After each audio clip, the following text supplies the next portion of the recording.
Has this happened to you? Broken shaft, still in the club. Fear not, you can fix this. It's not hard. I'm going to show you how to do it. Be the right club today. Yes! Ladies and gentlemen, welcome back. My name is G2. This is 3-Putt Bogey. If you're not a member, subscribe to the channel. Take a minute. Join the community. It only takes a second, especially if you like to see golf club reviews, more videos on repairs, and just general tomfoolery on the golf course. So, you have the unfortunate situation of this. And here's the other part of this. And guys, this happens. There's a bunch of reasons why shafts break. Primarily, there could be stress fractures in it. Maybe you have a dent you didn't see. Maybe you wrapped it around a tree. Maybe you hit a bad shot, got angry, snapped it over your leg. Or one of the most common things that I see is water gets into the shaft. And, you know, the shaft sits, the water gets in there, and it rusts from the inside out, creating a fail point. So no matter what the situation is or the reason for it happening, you can fix this, and it's not very hard. So you may have your situation looking like this. Maybe the shaft is longer. Maybe it's a little shorter. As long as there's shaft in there, you know.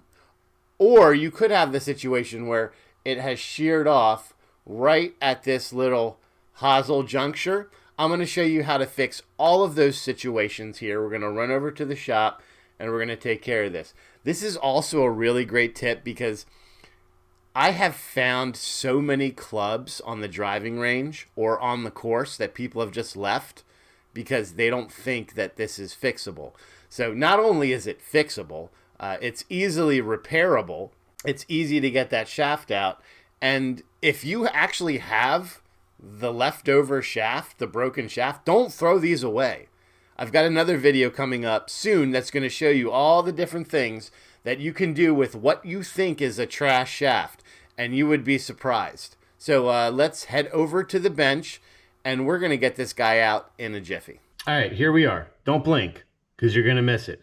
So here's all you need to take this out. A pair of channel locks, pliers, a glove, and a torch. Now you can either, if you have one of these butane torches, that's great. If you don't, you can go into the kitchen and steal the one your wife makes for that delicious creme brulee. Either way, both of them will work. And all we're gonna do here is essentially you're gonna heat up the hosel area here. Now the ferrule is plastic, it's gonna melt, it's gonna be trash. So there is a way to save this without damaging the ferrule, but it's way more time consuming. These are super cheap, just get a new one. It's a loss, just go with it. So using your propane torch, you're just gonna heat up right here on the hosel. All you're doing is just releasing that epoxy that's in there, the glue, and getting it warm. You can see that that ferrule is starting to get a little melted. It shouldn't take much. That should be it. And grab your channel locks, grab on the shaft, this is trash anyway, and just give it a turn. And it may get a little resistance in the beginning, but just hold it and twist, and it's gonna come right off, just like that. Okay, shaft is out. And then what you're gonna have now is, you're gonna have, this is trash, you can't do anything with this, but the inside of the hosel is going to have all of this epoxy in it. Now, the one thing you might not have, these are super cheap on Amazon. You can get like a pack of 5 or 6 for maybe $10. It's basically a brush. It goes into your cordless drill. We're just going to put that in there.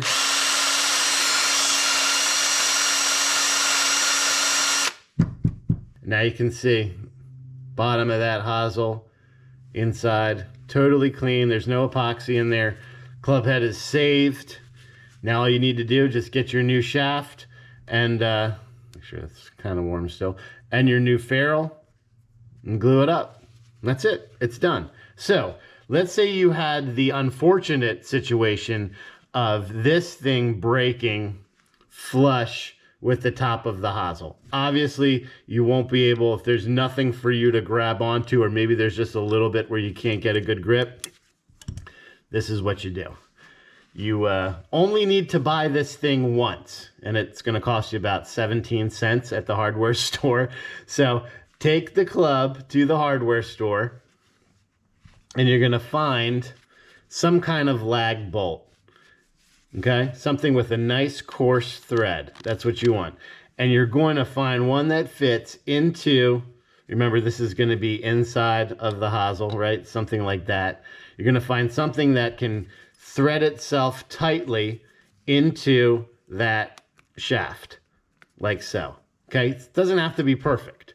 So now what this has done is it's essentially extended the length of the shaft. And you're going to use the same process. Just put it in there, and then now you're going to have this to hold on to, and you're just going to twist it. Now, I found it's best to not twist to unloosen it, but twist like you're tightening it. And then after a couple, it's just going to come loose, and you're going to be able to take it off by hand. So that's how you do it if it's completely sheared off to the bottom. And that's it. So I can hear the comments now. Well, what if it's graphite? You can't do that with graphite, and you are correct. So if you have a graphite broken shaft, the process is going to be a little bit different. Now, this is not glued up, obviously. So let's imagine it's glued and it's broken. What you're going to do is graphite needs to be one of two ways to be removed. So when you remove a graphite shaft and you want to keep it all intact, you use a pulling machine and you heat it up just like we did, and then you pull it this way. No twisting, because if you twist, you're gonna rip the fibers of the graphite. So you pull it out like that. But let's say it's broken. No one cares if you rip the fibers or whatever. So it's broken off in there, snap. You're gonna get yourself either a hacksaw, or you're gonna go to a belt sander and you're gonna cut off all the extra and then get it sanded completely flush with the hosel. So you're going to make this one, basically the worst case scenario, right? Grab your drill, and then you're just going to put a drill bit in there and drill out the graphite. Now, make sure you're wearing gloves. Graphite does leave splinters. And then once you're done that, you're going to progressively step up the size of your drill bit. So start off with something that is definitely going to get in there and not really hit the walls of the club head. So you're going to start with something, this is I want to say this is a 1/4 inch. So we're going to start with a 1/4 inch, then we're going to go up and up and up until you are at just smaller than the size of your hosel. And if you don't know what that is, little thing here, and basically go get an interior dimension. So most shafts either are 0.370 or 0.355 or 0.335, depending on what club you've got. This is a 0.37, so we can see here we're right there. So one thing I like about this is if you don't know your fractions, which I don't really care about paying attention to, you can change this, and we're going to a 3/8. So we're going to get a 3/8 drill bit. We're going to get it all clean all around the sides of the wall. And then we're going to come back with this, so this is basically a spindle that goes into your drill, and you have all these replaceable sanding discs that you can put in there. You're just going to put that on there, and you're going to sand out all of the remaining graphite shafts and epoxy. And then it will be nice and clean, just like it was with the other one, and you're good to go. Great thing about this is if you find these clubs on the driving range or the course, maybe they have you have no interest in them or whatsoever, you can sell them on eBay, because I guarantee you right now there's someone on eBay with a Cobra BioCell iron set that is missing a 7-iron. So a little way to make some extra money on the side. So that's it. Super easy, super quick. Obviously the steel shaft is much easier to remove than the graphite. Graphite just takes a little extra step to ream all that out. If you have these extra clubs lying around that aren't a set, you find them. You can sell them on eBay. Everyone is missing a club. People leave them all the time. You would be surprised at how quickly and easily something like that sells for little to no work.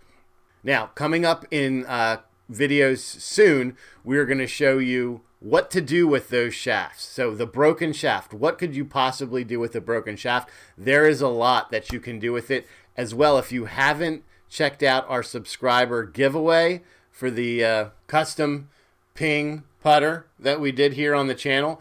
Be sure to check that short out. I'm going to link it right here. You can check it out. Get yourself entered to win that on us. It's pretty cool. So until next time, make sure that you swing as hard as you can just in case you hit the ball. G2 out.